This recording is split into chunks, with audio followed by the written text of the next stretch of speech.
آپ صلی اللہ علیہ وسلم نے حضرت خدیجہ رضی اللہ عنہا کے لیے جو تجارتی سفر کیے ان میں سے 2 سفر یمن کی طرف بھی تھے۔ آپ صلی اللہ علیہ وسلم ابتدا سے ہی بہترین کردار کے مالک تھے۔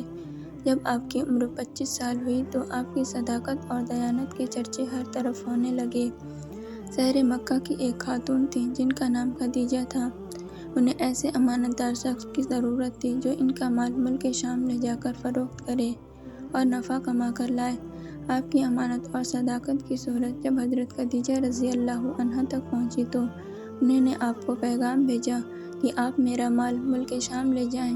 جو تنخواہ میں دوسروں کو دیتی ہوں آپ کو اس کا 2 گنا دوں گی۔ آپ نے ان کی یہ درخواست قبول کر فرما لی اور تجارت کا سامان لے کر ملک شام روانہ ہو گئے۔ اس سفر میں حضرت خدیجہ رضی اللہ عنہا کا غلام میسرہ بھی آپ کے ساتھ تھا۔ ایک بار پھر جب آپ ملک شام کے مشہور شہر بصرہ پہنچے تو وہاں راہب کی عبادت گاہ کے قریب قیام فرمایا۔ وہ راہب میسرہ کو پہلے سے جانتا تھا، اسی بنیاد پر وہ اس کے پاس آیا اور آپ کی طرف اشارہ کر کے کہنے لگا، یہ کون ہیں جو اس درخت کے نیچے اترے ہیں؟ میسرہ نے جواب دیا، یہ مکہ کے رہنے والے ہیں، بنو ہاشم سے تعلق ہے، ان کا نام محمد ہے اور لقب امین ہے۔ راہب کہنے لگا، سوائے نبی کے آج تک اس درخت کے نیچے کوئی نہیں اترا۔ پھر اس نے پوچھا، کیا ان کی آنکھوں میں سرخی رہتی ہے؟ میسرہ نے کہا، ہاں، ہر وقت رہتی ہے۔ یہ سن کر راہب کہنے لگا، یہی اللہ کے آخری نبی ہیں، مجھے ان میں وہ تمام نشانیاں نظر آ رہی ہیں جو تورات و زبور میں پڑھی ہیں۔ کاش میں اس وقت زندہ رہوں جب یہ اپنے نبوت کا اعلان فرمائیں گے۔ اگر میں زندہ رہا تو ان کی بھرپور مدد کروں گا اور ان کی خدمت میں پوری زندگی گزار دیتا۔ اور اس نے میسرہ کو نصیحت کی کہ کبھی ان سے جدا نہ ہونا، ان کی خدمت کرتے رہنا، کیونکہ اللہ نے انہیں نبوت کا شرف عطا فرمایا ہے۔ آپ صلی اللہ علیہ وسلم سامان تجارت بیچ کر واپس تشریف لے آئے۔ جب آپ کا قافلہ مکہ پہنچا تو اس وقت بی بی خدیجہ رضی اللہ عنہا اپنے مکان کی چھت پر بیٹھی ہوئی تھیں۔ انہوں نے دیکھا کہ 2 فرشتے آپ پر دھوپ میں سایہ کیے ہوئے ہیں۔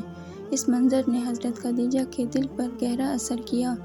کچھ دن بعد انہوں نے اپنے غلام میسرہ سے اس بات کا ذکر کیا تو میسرہ نے بتایا، میں تو پورے سفر اسی طرح کا منظر دیکھتا رہا ہوں۔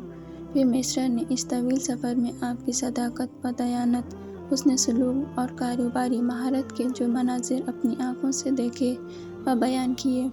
راہب جس طرح آپ پر فدا ہو گیا تھا اور آپ کے مستقبل کے بارے میں پیش گوئیاں کی تھیں یہ بتایا۔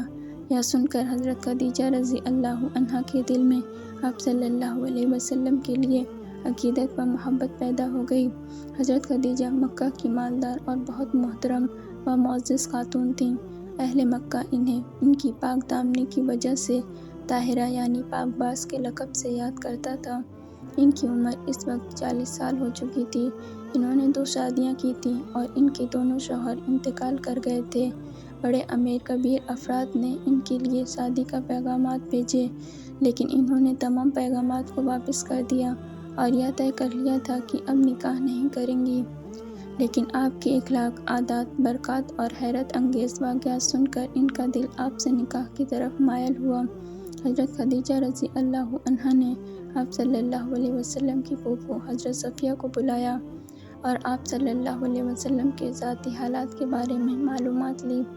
حضرت صفیہ بی بی خدیجہ رضی اللہ عنہا کے بھائی عوام بن خویل کی بیوی تھیں۔ پھر شام کے سفر سے واپسی کے تقریباً 3 ماہ بعد حضرت خدیجہ رضی اللہ عنہا نے آپ صلی اللہ علیہ وسلم کی طرف نکاح کا پیغام بھیجا۔ اس رشتے کو پسند کرنے کی وجہ خود حضرت خدیجہ بیان کرتی ہیں کہ میں نے آپ صلی اللہ علیہ وسلم کے اچھے اخلاق اور آپ کی سچائی کی وجہ سے آپ کو پسند کیا۔ آپ نے اس درخواست کو اپنے خاندان کے بڑوں کے سامنے رکھا، انہوں نے یہ رشتہ منظور کر لیا۔ آپ کا نکاح ہوا جس میں آپ کے چچا ابو طالب نے خطبہ پڑھا اور اپنے مال سے 20 اونٹ حق مہر مقرر کیا۔ حضرت خدیجہ رضی اللہ عنہا تقریباً 25 سال تک حضور صلی اللہ علیہ وسلم کی خدمت میں رہیں۔ ان کی زندگی میں آپ نے کوئی دوسرا نکاح نہ کیا۔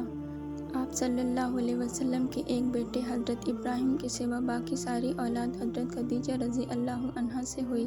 حضرت خدیجہ رضی اللہ عنہا نے اپنی ساری عمر آپ کی خدمت کرتے گزار دی۔